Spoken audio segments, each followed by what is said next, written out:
Bienvenidos, le doy la bienvenida a todos ustedes a una nueva entrevista. Esta vez no solo estamos con el Diario Agrícola, sino que esta entrevista es para el Centro de Estudios Libertarios, Chile. Y estoy con mi invitado David Friedman. Mr. Friedman, thank you so much for being here with us today. I'm happy to be here. Chile is an interesting country, which on the whole has done much better for itself than most of the rest of South America. And we are hoping that other countries will be imitating it. Mr. Friedman, I'm going to start with my first question.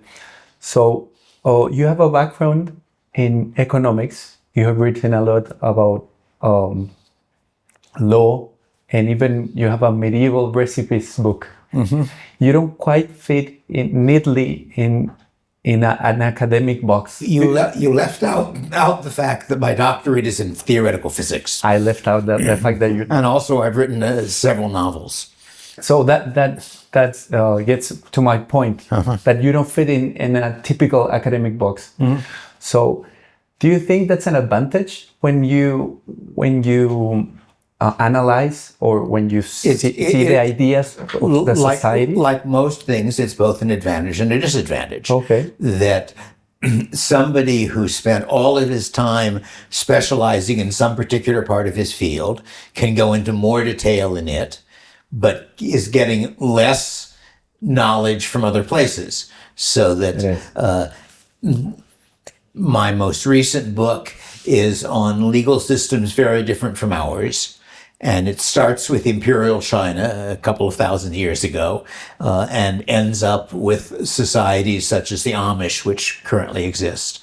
And I think I can see some things about modern American law that I wouldn't see if I hadn't gone through that. So that I have a discussion of what I refer to as feud law, which is a legal system which exists in a number of countries, which is essentially private and decentralized, in which the basic rule is that if you harm me, I threaten to harm you unless you compensate me. And I discuss what it needs in order to work. And it occurred to me that there are features of feud law that exist in the modern world. That if you think about companies like Apple and Samsung, under what circumstances it pays them to sue each other for copyright infringement. And part of what's going on is if we sue you, we might win, but we probably would lose because it's not a very good case, but we would hurt you. But you could do the same thing to us, and therefore we don't. And then the problem arises if you have what are referred to as patent trolls, which is a company that buys up a lot of patents, doesn't practice any of them, and therefore can't be sued for infringing anybody's patents, and sues companies when there is some argument, but not a very good argument, that they're infringing a patent. And then the company settles out of court in order to avoid the cost and the risks of the suit, and the patent troll makes money without ever doing anything productive. And it doesn't work. The same mechanism that constrains the companies that are actually doing things from suing each other doesn't work for the patent troll, because the patent troll has no vulnerability. And that's like a feud system where somebody has perfect armor. He can't be hurt. And so that was getting lessons from studying Iceland 1,000 years ago that apply to Silicon Valley today. It is quite a lesson. That's true. And I think in general that there are advantages both ways. That some of my ideas about political things were affected by writing a novel in which a attractive character did things I disapproved of, and trying to figure out why I disapproved of them. So in general, I think that there are advantages. But mostly I live the life I live because I enjoy it. And it gives you a wider perspective, I guess. When I was at UCLA, and I didn't get tenure at UCLA, and the chairman of the department called me in for a discussion, and he said, look, you're a smart guy. If you followed the journals and wrote articles about whatever was the current hot topic, you would get the sort of vita that would get your tenure at something like UCLA. And I said, yep, that's probably true. If you were me, would you do that? He said, no. That was more interesting. Yeah. Instead of arguing about what everybody else is arguing about, finding something interesting and different to write about. And I did that. My first article in economics, my first published article in economics, journal article, was a theory of the size and shape of nations, in which I claimed to explain features of the map of Europe from about the fall of the Roman Empire to the present. And I wrote that article and published it and did nothing else in the field.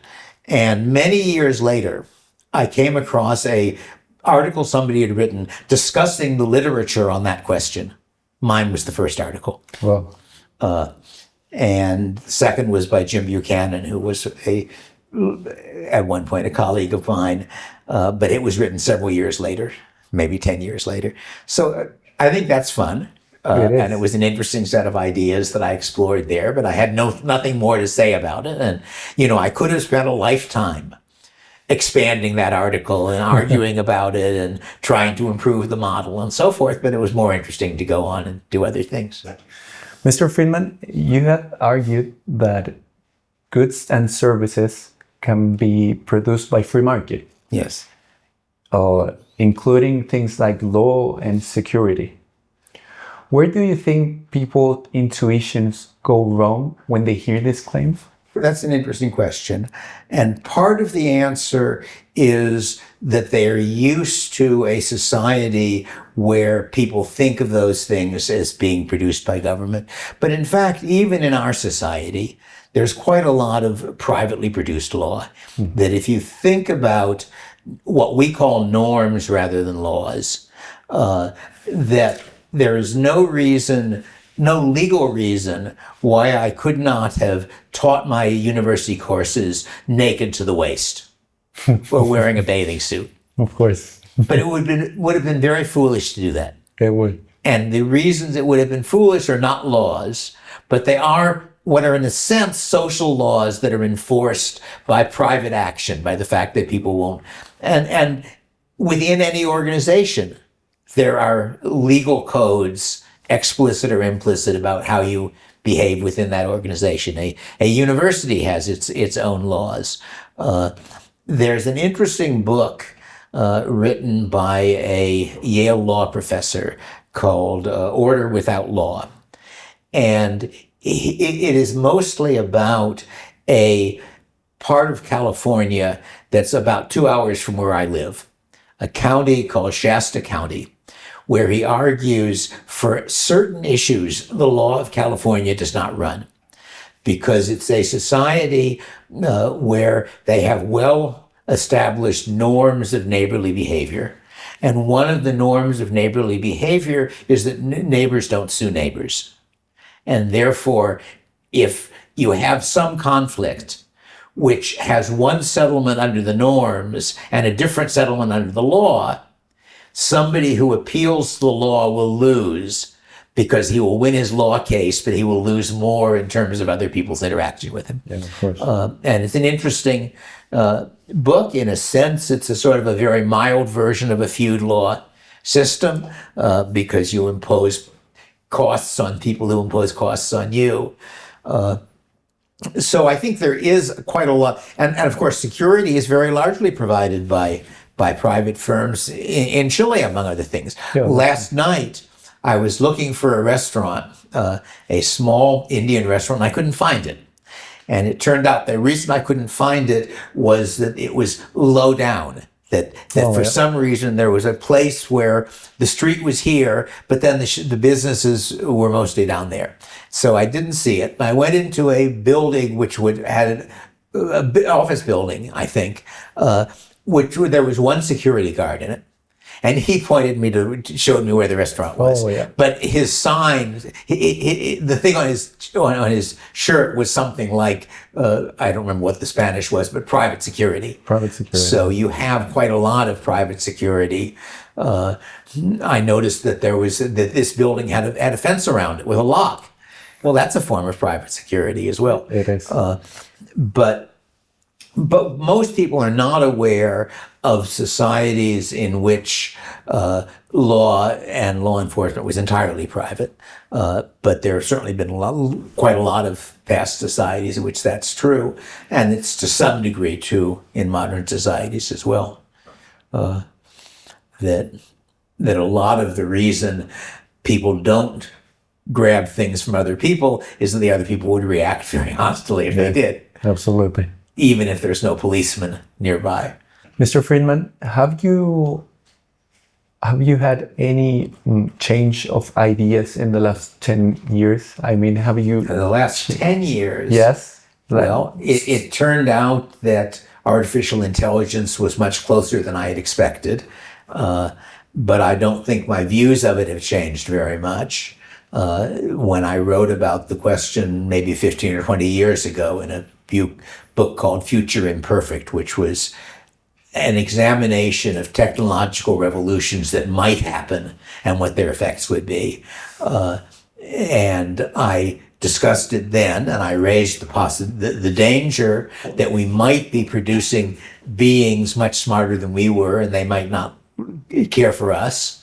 The way I put it at the time was that if the computers turn out to be people, if the computer programs turn out to be people, and if they keep getting smarter at the rate at which computers have been getting better, and we don't, in 20 years, we're gerbils, that they're much, much smarter than we are, and we better hope they like pets. Hopefully. And that's basically the reason, the worry that some reasonable people have about AI. And it might not happen. There are a bunch of different reasons why it might not happen, but it could. The world is more uncertain than people think. That one of the reasons that I'm skeptical in general about the climate issue is that too much of it assumes that you can predict the next couple of centuries from what's happening here. There was an article which I wrote a very detailed critique of, which tried to estimate the cost of putting carbon dioxide in the air. And it was summing it for over almost 300 years, over the next 3 centuries. Wow. And implicit in it, though they never said it, was that there would be no progress in medicine for that length of time. And that's an insane assumption. And they never said they were doing that. But they were using figures on the effect of temperature on mortality based on the recent data and assuming those figures would still apply in 250 years. And that's obviously nonsense. But we don't know what the right answer is. So I think that pretty much any attempts to deal with a problem a century out is going to be a waste of time because you just don't know enough. And the only exception I can think of is asteroid strikes, that we can actually predict the movement of the heavenly bodies 100 years from now.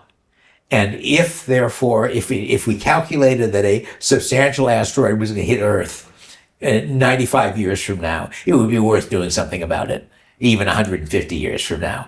But that's the only case I can think of where you've got something that we can predict pretty well for the future. But anything that depends on human beings, we just don't know what human beings are going to be like in 100 years. That's true. Mr. Friedman, as you just mentioned, you have written extensively about the climate change consequences that are more nuanced than the mainstream narrative proposes. So what would you think it's the main fact of climate change that people are systematically ignoring? The main fact they're ignoring is that there are large benefits as well as large costs to climate change, and they are mostly ignoring the benefits. And the one that we know with most certainty is the effect of CO2 on plant growth. That there have been extensive experiments for a long time on the effect on crop yield of increasing CO2 in the environment. And we know that for most crops, if you double CO2 concentration, which is about what the IPCC predicts for the end of the century, the yield of the crop goes up by something like 20%.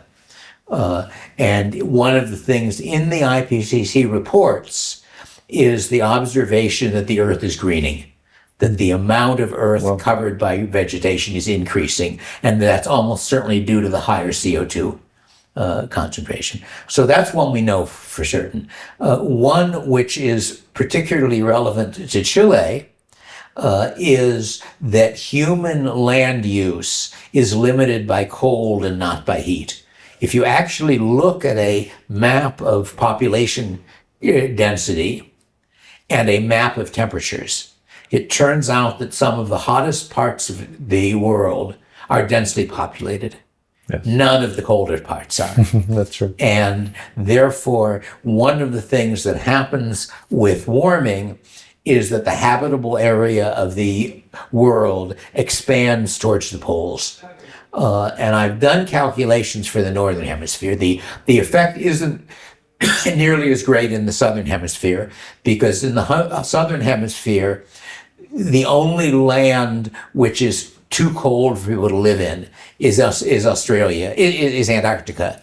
Antarctica is cold enough so it'll still be too cold to live on 100 years from now.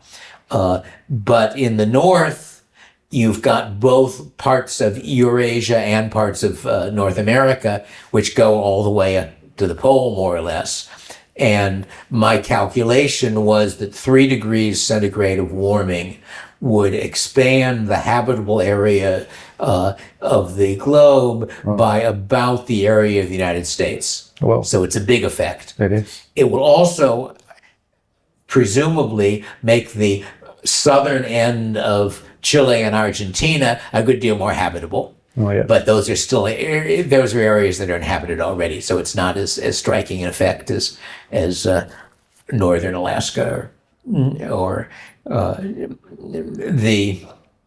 so those are two big effects, and there are other positive effects. And one of the other things that nobody mentions is that greenhouse gas warming is biased in our favor. And the sense in which that's true is that it is greater in cold places and cold times than in hot places and hot times.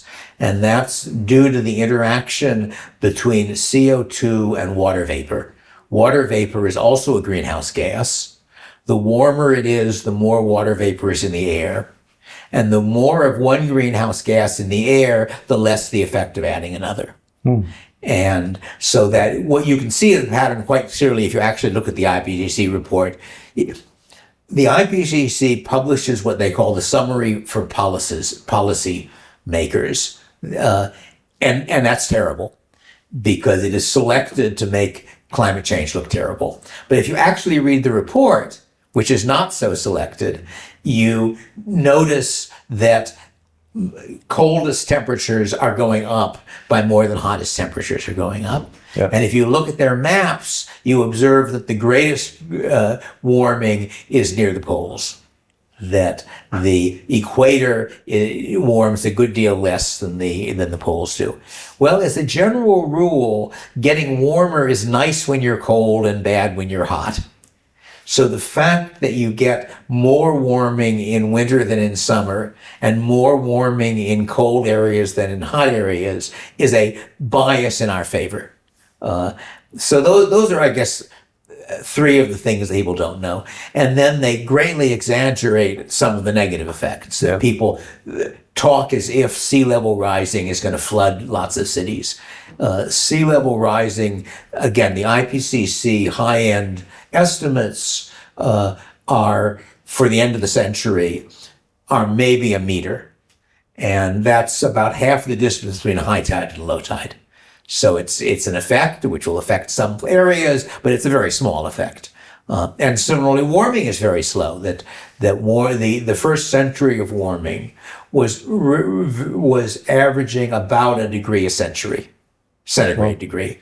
And it's going a little faster now, so it might be 2 degrees in this century. But you're not talking about large changes. You're talking about one U.S. state warming to the temperature of the next state south of it used to be. And so people greatly exaggerate the thing, so that my conclusion is that it is very unlikely to be a catastrophe. It might well make us worse off. It might well make us better off, and we can't tell at this point. Mr. Friedman, you have said that market failure can be both an argument both for and against government intervention. Yes. Can you walk me through that logic? Sure. Because it sounds counterintuitive at first. What market failure really is situations where everybody makes the correct decision for himself and the result is bad. And my standard example, to make the point that it's not really about economics, it's a much more general problem in human behavior, is an army running away. That if you've got a medieval army and you're one of 10,000 men with spears and you're facing that way because there are 10,000 men on horseback with spears coming at you, if you all stand and hold your line and keep your spears solid, with luck you'll stop their charge and some of you will die, but many of you will live. If you run away, you're all going to die. But the individual is not deciding what will happen if all of us do this, what will happen if I do it. Well, if you're one of 10,000 men, your running has a very small effect on the chance of stopping it. And if you run first, maybe you'll get ahead and survive.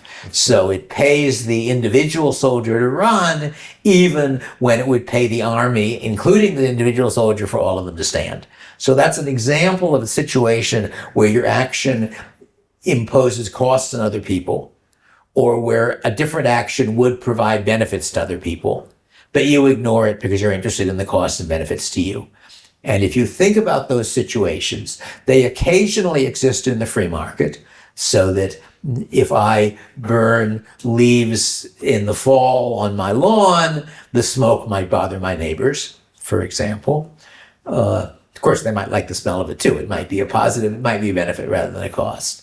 On the other hand, in the political world, almost everything is that kind of thing. That when you vote, if your vote affects anything, which it usually doesn't because you're one voter, but if it affected anything, any benefit or cost would be shared with all the other citizens of your country. So you ignore the effects of your vote and vote on the basis of what political position will make your friends approve of you or make you feel good because it's a politician who praises you, your kind of people, things of that sort. So we would expect voters to be rationally ignorant, that it is not in their interest to go to the amount of work that it would take to decide who they should really vote for. A politician who passes a law bears very little of the cost or benefit of that law. A judge who makes a decision similarly. So if you think about the situation in the market failure situations where people don't do the right thing occasionally occurs, but it's the exception. In the political market, it's the rule, because it's almost never, what you really want for a decentralized system to work is for each person to bear all of the costs and benefits of his action. Of course. And his interest is our interest. Yes. And that roughly happens on the free market, though not perfectly, but it almost never happens in the political market. And so in that sense, if you start thinking about government not in terms of assuming it'll do whatever is good, but assuming that all of the people, that what government does is the result of what a whole lot of individuals do. Each of them acts in his own rational self-interest, not for the good of the world. And if you assume that, then you should expect that the market will usually produce the right result and the government will usually not produce the right result. So that's in the sense in which market failure exists on the political market as well as on the private market. It's just more common there. It is. Mr. Friedman, our time went on very fast. I want to thank you on behalf of CEL Chile and Diario Agrícola for your time and for sharing your ideas. And thank you so much for your interview. I thank you for bringing me here to this very nice country. Thank you so much.